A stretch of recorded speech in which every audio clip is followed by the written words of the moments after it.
Hello, y'all. I got 10 minutes. Let's get into it.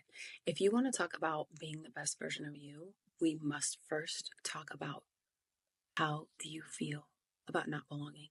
Okay? Because here's the deal. When you become the best version of you, and I am not even attached to what that looks like for you, right? It could be you have a six pack and you're 40 years old. It could be you can run marathons. It could be you make seven figures a year. It could be you make seven figures a month. It could be that you are the best dressed in the building. Whatever that looks like for you, I can guarantee you that the first thing you're going to have to address as the best version of you is your need to belong. Because I can tell you that the best version of you is an outlier. Okay?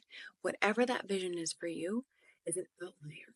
The level of success that is required, that is created when you commit to being the best version of you, and it doesn't even matter who you are, like, and it doesn't matter where you have started from, when you become that version of you and you start to embody that version of you, what we realize is that we don't fit in anymore. And that's the thing typically that gets in the way first, right? It's not about are you willing to do the work? Are you willing to put in the effort? Are you willing to put in the time?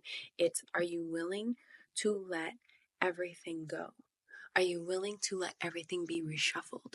Because that's exactly what will happen is everything will get reshuffled. The people in your life that you thought were going to be there forever may not be there forever. The people that you thought were celebrating you may not be celebrating you at the end of it. And here's the thing, that's okay. And I'm not just saying that's okay, like you're not going to care about it, because there's definitely going to be some emotionality there, especially if you really cared about them, right?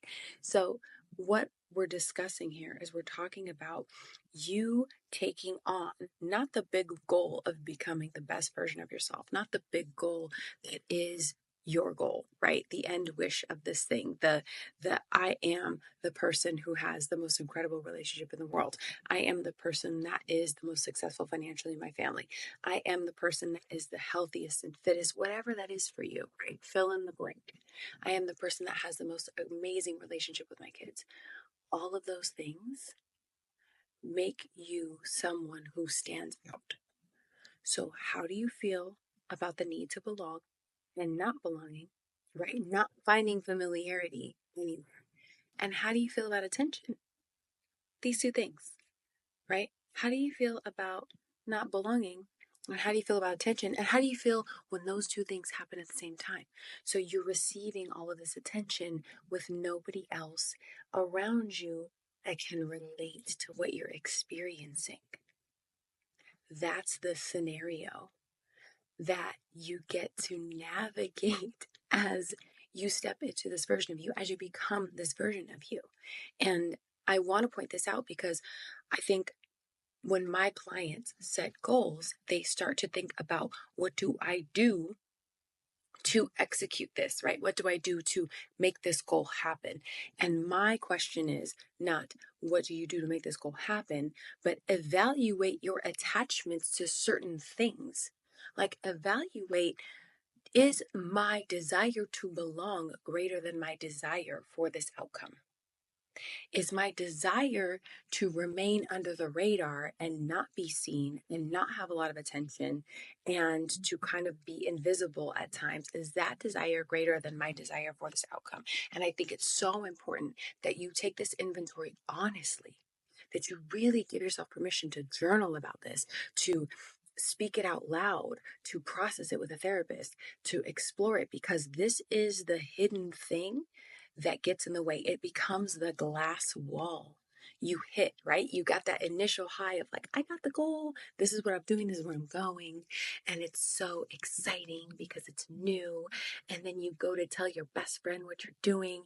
And she's like, but that doesn't make any sense.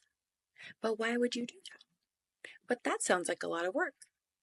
But that makes me uncomfortable. So I'm going to make you feel uncomfortable, right? Like, have you ever had this experience? Like, comment below if you've had this experience where you have had a goal that excites you, that enlivens you, that you're like, yes, I'm so excited about this. Let me take it to the person that I love the most. Then you take it to the person that you love the most, and they look at you like maybe you've lost your marbles. And that is no judgment. on you or them. This is just something that happens between humans, and we get to be really real with ourselves around the fact that we are human and that the first need as a human is basically rooted in belonging, right? We have physiological needs, which is like air, food, water, sleep, warmth, right? Elimination, which is going to the bathroom. But we also have attachment. And as humans, we are wired to believe that connection to the other person makes us safe, keeps us safe. And so, as you start to grow into the person that God created you to be, and as you start to accept who God created you to be and say, okay, sign me up. I'm ready to go beyond all these limitations I've had. I'm ready to go beyond all the stories I've written. I'm ready to move beyond my trauma. I'm ready to move beyond whatever, false stories I thought about myself because of who I was born to, who my mother was, who my father was, what color my skin was, what culture I was raised in. Like, as you move beyond that and you decide to agree to sign up to become the person that God created you to be, there will be separation. And that triggers the human in you, right? The soul doesn't care. The soul doesn't care about belonging. The soul is like, I don't belong here, period, right? Like, I don't belong in this realm forever anyways. I'm infinite, I'm eternal. Like, I'm going to experience this and then move beyond this into something even greater, right? And as you start to navigate this, bring in to the best of your ability, right? Once you decide that, yes, I'm going to go for this. Yes, this is who I'm going to become. Yes, I want this outcome. I want to create this experience for myself more than I desire to belong, more than I desire to remain hidden. Then you go to work with starting to be compassionate with yourself and compassionate with others and forgiving yourself and forgiving others as you navigate this experience and you bump up against what it feels like to be an outlier, what it feels like to not be seen by the people who love you, right? And what it feels like to not be relatable anymore. What it feels like to not be understood, to walk in the how could you walk in the world, right? And maybe you've always felt misunderstood, but maybe that was an internal thing. And maybe you walk in the world literally doubling down on that and being like, I actually have no attachment to you understanding me.